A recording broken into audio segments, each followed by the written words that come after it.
a story. What a story indeed. Mike Everett, you see your share of mountains. Anything could happen when you're on the side of a mountain. I've actually spent a fair amount of time in the San Gabriels, and it can be very cold and snowy up there, despite the fact that it's in Southern California. Happy to hear she's just fine.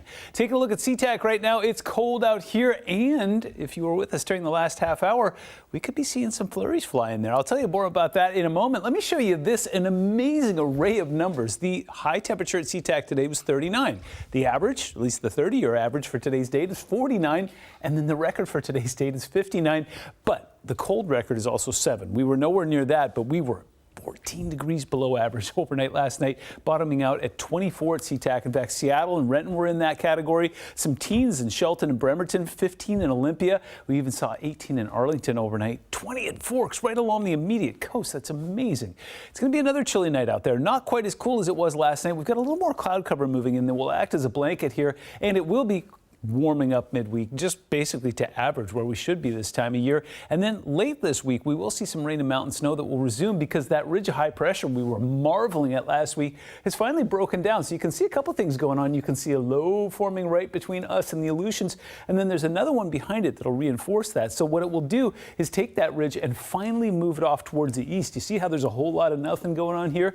Yeah, it's about to move off 200 miles east. So take a look at this. Satellite radar is showing some of that cloud cover starting to pour in from British Columbia. In fact, we're starting to see some rain and some low-level snow pouring in up towards Port Angeles right now, and there's more where that came from.